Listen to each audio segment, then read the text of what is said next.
کہا جاتا ہے کہ بھائی مردوں کو 70 حوریں ملیں گی، تو یہ عورتوں کو کیا ملے گا؟ یہ سوال کافی وائرل ہے۔ بالکل، عورتوں کا حق بنتا ہے یہ سوال کرنا، اور یہ سوال آپ کا نہیں ہے اور آج کی عورتوں کا نہیں ہے، جنہوں نے جنت کی ہمیں بشارت دی ہے اس رسول پاک صلی اللہ علیہ وسلم سے ہی سوال ہو گیا۔ کیا بات ہے، واہ واہ واہ۔ کیا آپ ہی بتائیں آقا کہ عورتوں کے لیے کیا ہے؟ تو اب ہم بتاتے ہیں آپ کو جواب کیا ملا ہے۔ عورت کے لیے دیکھیں، مرد کی طرح کثرت کی خواہش نہیں ہے کہ مرد کے لیے ایک سے زیادہ اگر عورتیں ہو گئیں تو نہ دنیا میں اس کو عیب ہے، بلکہ اس کی فطرت کے مطابق سمجھا گیا۔ عورت کے لیے یہ عیب ہے ایک سے زیادہ کا ہونا، اور عیب جنت میں نہیں دیا جائے گا۔ کیا بات ہے، واہ واہ۔ کوئی بھی عیب والی چیز جنت میں اس کو نہیں دی جائے گی۔ عورت کے لیے سب سے بڑا اعزاز کیا ہے کہ اس کا شوہر بادشاہ کے مقام پر، عورت ہمیشہ ملکہ بن کر رہنا چاہتی ہے۔ بہت اچھا، صحیح ہے۔ اچھا، عورت کو اور ایک دوسری اس کی فطرت ہے، وہ ملکہ بن کر کے رہنا چاہتی ہے۔ آپ دنیا کے کسی بھی کونے پر جائیں، عورت کی جو فطرت ہے نا، طبیعت ہے نا، وہ آپ ایک ہی طرح کی پائیں گے کہ وہ عمر جتنی بھی ہو جائے اس کی، بڑھاپا بھی جو ہے، وہ جوان دکھنا پسند کرتی ہے۔ خوبصورتی اس کی کمزوری، ایسا ہی۔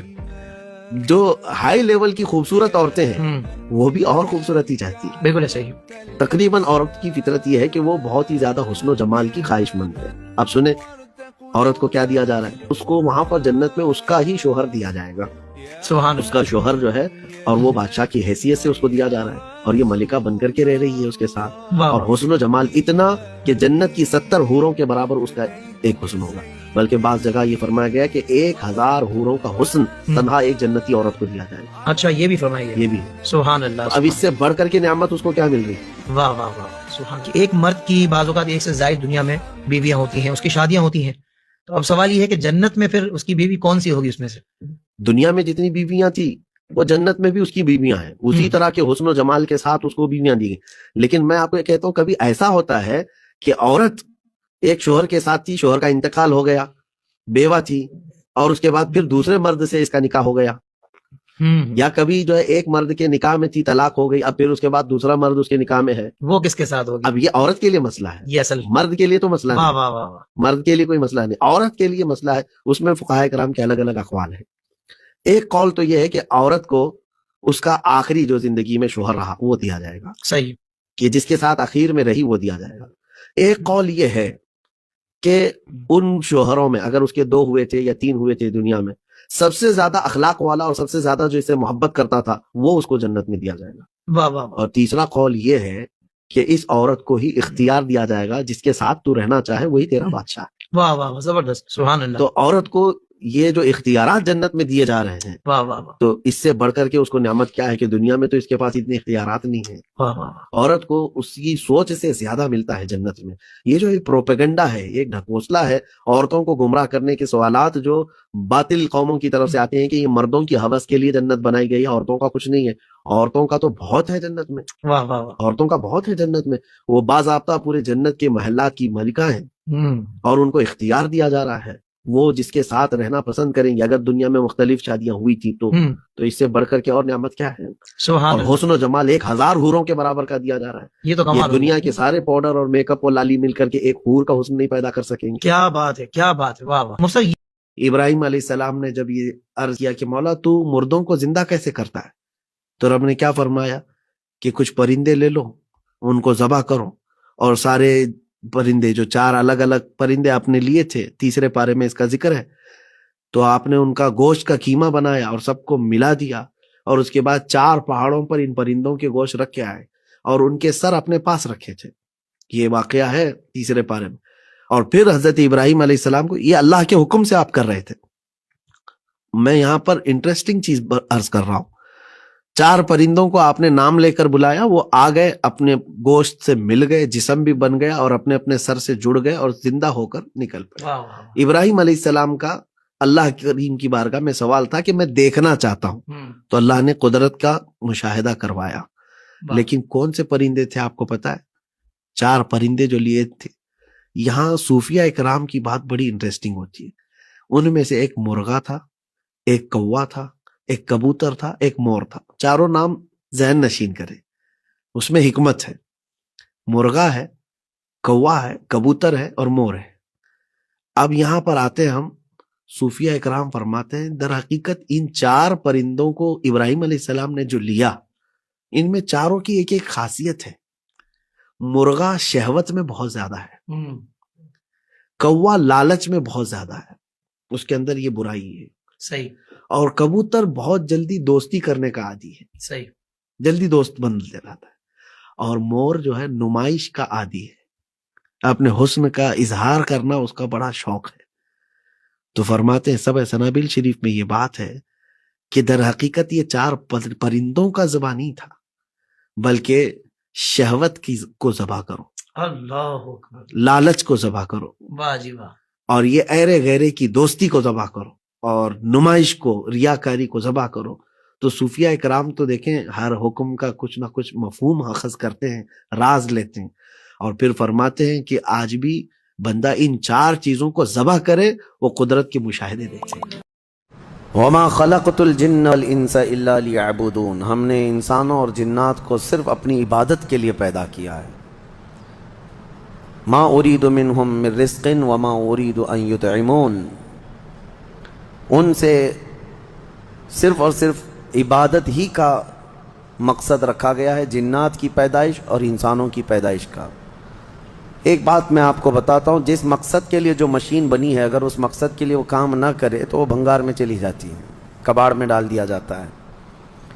ایک مکسر جو ہے مسالہ پیسنے کے لیے لی جاتی ہے، یا پھر اپنے گھریلو کاموں کے لیے، واشنگ مشین کپڑے دھلنے کے لیے ہوتی ہے، کار ایک جگہ سے دوسری جگہ چلنے کے لیے ہوتی ہے. لیکن اگر یہ اپنے مقصد میں مشین کام نہ کر رہی ہو تو اس کو کوئی انسان رکھتا نہیں ہے، پھر اس کو اٹھا کر کے کباڑ خانے میں ڈال دیا جاتا ہے، یا اس کو جو ہے بھنگار کر دیا جاتا ہے. یہی ہوتا ہے، اپنے مقصد پر جو چیز کام نہیں کر رہی ہوتی اس کو رکھا نہیں جاتا. میرے عزیزو، انسان پیدا کیا گیا ہے اللہ کی عبادت کے لیے، اور جب یہ انسان جس کام کی غرض سے پیدا کیا گیا تھا وہ نہ کر رہا ہو تو پھر بیکار ہے. اور بیکار مشینوں کو جس طرح کباڑ میں ڈالا جاتا ہے، اسی طرح بیکار انسانوں کا ٹھکانہ دوزخ ہے. عبادت نہ کرنے والے یہ دوزخ میں ہیں. اسی لیے تو قرآن پاک میں اللہ فرماتا ہے عن المجرمین یتساءلون ما سلککم فی سقر، مجرمین سے جب پوچھا جاتا ہے کہ کیوں تم جہنم میں آئے ہیں تو انہوں میں اکثر یہی کہتے ہیں قالوا لم نک من المصلین، ہم نماز نہیں پڑھتے تھے، ہم نماز نہیں پڑھتے تھے اس لیے دوزخ میں ڈالے گئے. عزیزان گرامی، اس بات کو یاد رکھو. اب یہاں ایک سوال یہ ہوتا ہے کہ خالص اگر ہمارا مقصد پیدا کرنے کا عبادت ہی ہے تو پھر صرف عبادت کرنے کے لیے بنایا گیا ہے انسان، تو اب بازار کب کرے گا، گھر کب چلائے گا، بیوی بچوں کو کب دیکھے گا؟ خالص یہ عبادت کے لیے پیدا کیا گیا ہے، تو پھر باقی سارے کام جو کر رہا ہے اس کا کیا ہے؟ میں آپ کو بتاتا ہوں.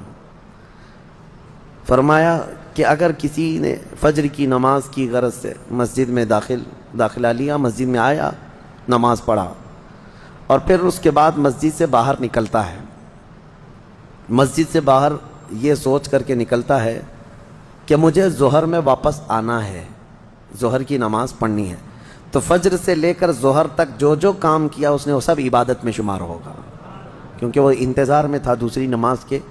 اتنا وقت اس کا عبادت میں گزارا جائے گا. بس یہ ہے کہ کوئی حرام کام نہ کیا ہو، باقی وہ تجارت کر رہا ہو، لوگوں سے میل جول کر رہا ہو، اپنے گھر میں بیٹھا ہو، کوئی بھی کام کر رہا ہو اس کو عبادت میں شامل کر لیا جائے گا. اسی طرح ظہر پڑھا اور ظہر کے بعد باہر نکل کر کے یا نماز کے بعد اس نے یہ نیت کی کہ مجھے عصر پڑھنا ہے، عصر کا انتظار، تو انتظار میں جو بھی کام کرے گا وہ سب عبادت میں شمار ہے. اس طرح سے صرف تم انتظار میں اپنے 24 گھنٹے کو عبادت بنا سکتے ہو. اور یہی مقصد انسان کی زندگی کا ہے کہ انسان کو عبادت کے لیے بنایا گیا ہے، تو کم از کم اپنی سوچوں سے تو عبادت کرو، اپنی نیت سے تو عبادت کرو. آپ یہاں بیٹھے ہیں، بلکہ اللہ کریم کا یہ اس کے دریائے رحمت کو کون جانے. آپ نے یہاں بیٹھ کر کے یہ نیت کی کہ مجھے اس سال حج پہ جانا ہے انشاءاللہ. اب اسباب ہیں نہیں ہیں یہ الگ بات ہے، آپ نے بھی ارادہ کیا کہ مجھے حج پہ جانا ہے، تو یہ جو تمہارا عزم تھا، جو نیت کی تھی، حج کب جاؤ گے یہ بات کی بات ہے، لیکن نیکیاں ابھی سے شروع ہو جائیں گی. اس کو انتظار حج میں شمار کر کے یہ فرمایا جائے گا کہ حج کے انتظار میں عبادت میں ہے یہ. تو کیوں نہ ہم اس طرح کے بڑے کام جو رضائے الہی کے ہیں نیت کیوں نہ کر لیں؟ اللہ تبارک و تعالیٰ جب طاقت دے گا حج کریں گے، جب طاقت دے گا رب تبارک و تعالیٰ مدینے جائیں گے، جب طاقت دے گا رب تبارک و تعالیٰ ہم 100 رکعت نماز پڑھیں گے، ختم قرآن کریں گے، جہاد فی سبیل اللہ کریں گے۔ یہ سب وہ نیتیں ہیں کہ اگرچہ آدمی ابھی نہیں کر رہا ہے لیکن ان کاموں کے انتظار میں ہے تو وہ عبادت میں شمار ہو گیا۔ بہرحال اللہ تعالی ہمیں فضول واہیات سے محفوظ فرمائے۔ سورہ طور اور اس کے بعد سورہ نجم کی ہم نے تلاوت کی۔ سورہ نجم میں معراج کا واقعہ ذکر ہے۔ اس میں نجم جو ہے، جو کہا گیا ہے، نجم سے مراد رسول پاک صلی اللہ علیہ وسلم کی ذات ہے۔ ستارہ، تارہ، قسم یاد فرمائی اللہ تعالیٰ نے، اور تارے کی قسم جب وہ اتر رہا تھا تو یہاں مفسرین فرماتے ہیں اس تارے سے مراد نبی پاک کی ذات ہے، نبی اکرم صلی اللہ تعالیٰ علیہ وسلم۔ اس میں یہ آیت ہے ما زاغ البصر وما طغى لقد رأى من آیات ربه الکبریٰ، اور یہ بھی آیت اسی میں ہے فکان قاب قوسین او ادنیٰ، جو کہا جاتا ہے نا قاب قوسین۔ قاب قوسین سے مطلب کیا ہے کہ نبی پاک صلی اللہ علیہ وسلم اللہ کریم کی بارگاہ میں معراج کی شب اتنے قریب ہو گئے تھے جتنا 2 کمانوں کا بھی فاصلہ نہیں رہ جاتا، 2 کمانوں کا فاصلہ نہ رہ جائے، اتنا قریب۔ اور پھر قرآن میں یہ فرمایا گیا کہ نبی پاک صلی اللہ علیہ وسلم اپنے رب کو ایسے دیکھتے رہے کہ آپ نے پلک بھی نہیں جھپکی، نہ آنکھ ادھر ادھر ہوئی نہ پلک جھپکی، بلکہ حضور پاک صلی اللہ علیہ وسلم اپنے رب ذوالجلال کا، اس کی ذات کا مشاہدہ پوری اپنے ماتھے کی آنکھوں سے کرتے رہے۔ اس کا تذکرہ ہے۔ اب اسی لیے فرمایا گیا کس نے دیکھا یہ موسیٰ سے پوچھے کوئی، آنکھ والوں کی ہمت پہ لاکھوں سلام۔ یہاں پر میں ایک نکتہ عرض کرنا چاہتا ہوں۔ سیدنا موسیٰ کلیم اللہ علیہ السلام اللہ کی بارگاہ میں یہ بار بار عرض کرتے تھے نا کہ اے اللہ تو مجھے اپنا دیدار کرا دے، اپنا دیدار کرا دے۔ رب تعالیٰ نے فرمایا تھا لن ترانی، تم مجھے نہیں دیکھ سکتے، لیکن بہت جب اصرار کیا سیدنا موسیٰ علیہ السلام نے تو اللہ نے فرمایا آؤ کوہ طور پہ۔ طور پہاڑی جو ہے یہ سینا ایک علاقہ ہے مصر میں، وہاں موجود ہے۔ موسیٰ علیہ السلام کو اس پہاڑی پر بلایا گیا اور ان سے کہا گیا کہ قریب میں جو ایک درخت ہے اس کی طرف دیکھتے رہو، اس پر ہم اپنی تجلیوں کا اظہار کریں گے۔ اللہ تعالیٰ نے ایک ہلکی سی تجلی، جس کے بارے میں فرمایا جاتا ہے سوئی کے نوک کے سے بھی کم، اتنی ہلکی سی تجلی اپنی ذات کی اس درخت پر ڈالی۔ موسیٰ علیہ السلام ابھی پورا کھلی آنکھوں سے دیکھ بھی نہیں پائے تھے، پلک جھپکتے دیکھا تو غش کھا کر گر پڑے، بے ہوش ہو گئے، اور پہاڑ پورا جل گیا۔ وہ جلا ہوا پہاڑ آج بھی موجود ہے، آج بھی ہے۔ وہ درخت ہو کہ اس کا سایہ پورے پہاڑ پر پڑا اور پہاڑ پورا سرما بن گیا، جل میں ڈالا جائے گا جو جہنم میں جانے کے سزاوار ہوں گے۔ دیکھیں یہ ایک طویل بات ہے۔ عموماً جو اگر دیکھا جائے تو کفار اور مشرکین ہیں، صحیح، کیونکہ جنہوں نے انکار کیا رب تعالیٰ کے وجود کا اور اللہ تبارک و تعالیٰ کو مانتے ہی نہیں تھے، تو ان کے لیے جہنم ہے۔ اب وہ جہنم جو ہے اس میں جائیں گے کفار و مشرکین عمومی طور پر، اور اس کے بعد جو کچھ نافرمان ہیں ان کے لیے بھی دوزخ ہے۔ ایمان پر خاتمہ ہوا ہوگا لیکن جیسے کچھ بد عملی آئی ہے تو اس پر بھی جہنم ہے، اور کئی اس کی وعیدیں احادیث میں ملتی ہیں۔ قرآن میں خود سورہ مدثر میں ہے، یہ بھی بڑی سننے کے لائق ہے آپ سب کے لیے۔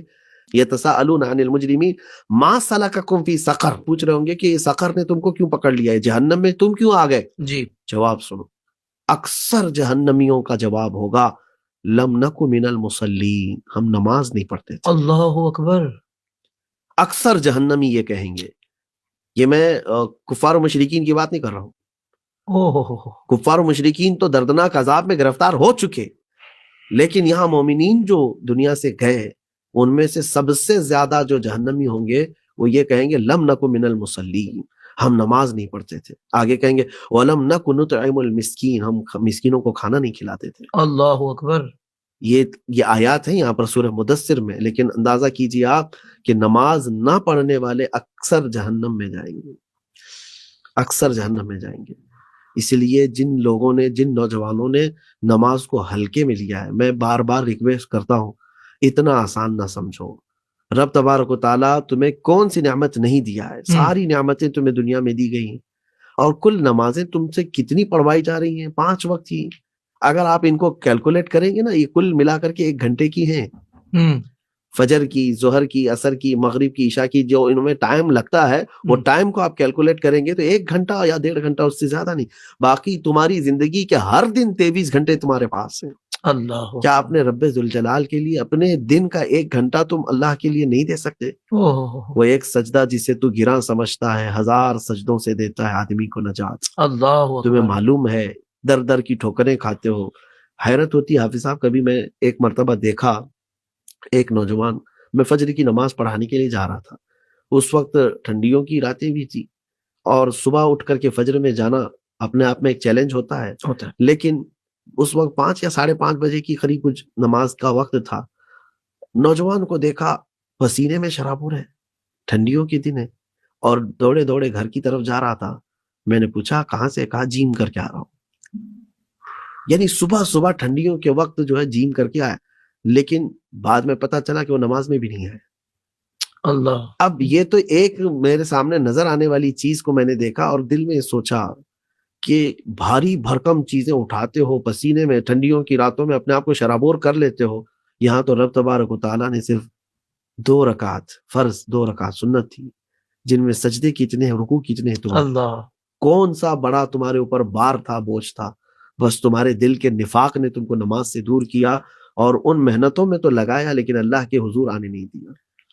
نماز کی بات آئی ہے، نماز کی بات آئی ہے تو مجھے یہاں کہنا پڑ رہا ہے کہ قرآن پاک میں بھی جگہ جگہ رب تعالیٰ نے تاکید فرمائی، اقیم الصلاۃ، اقیم الصلاۃ. کیوں؟ اس کو اہم فریضہ سمجھو. جہنم تمہارا انتظار کر رہی ہے. اور یہ بھی کہا گیا ہے کہ نماز نہ پڑھنے والے کا نام ہی جہنم کے دروازے پر لکھا جا چکا ہوگا. اللہ اکبر. اور وہ بھی ایسی ہی نہیں، فرعون، حامان، قارون، ان لوگوں کے ناموں کے ساتھ لکھ دیا گیا ہوگا کہ بے نمازی کا نام. تو اس کو جو لوگ آج ہلکے میں لیتے ہیں، اور رمضان المبارکہ میں تو نماز کو قطعاً نہ ترک کریں، پوری زندگی میں ویسے نہ کریں، لیکن رمضان یہ اللہ کا مہمان آیا ہے تمہارے گھر. اٹھ جاؤ. کچھ لوگ ابھی کھانا کھائیں گے، افطار کریں گے اور اس کے بعد تھوڑی دیر کی بات ہے سو جائیں گے اور تراویح غائب ہے. یا اللہ، پوری 20 رکعت غائب ہے. کچھ تو یہاں شارٹ کٹ ڈھونڈ رہے ہوں گے ابھی کہ جلد سے جلد جہاں پڑھائی جا رہی ہو سپر فاسٹ کوئی حافظ ہو وہاں پڑھ لیں گے. شتابدی ایکسپریس ہمارے ہاں کہا جاتا ہے کہ جو بہت تیز چلنے والی ٹرین کسی بھی اسٹیشن پہ نہیں رکتی.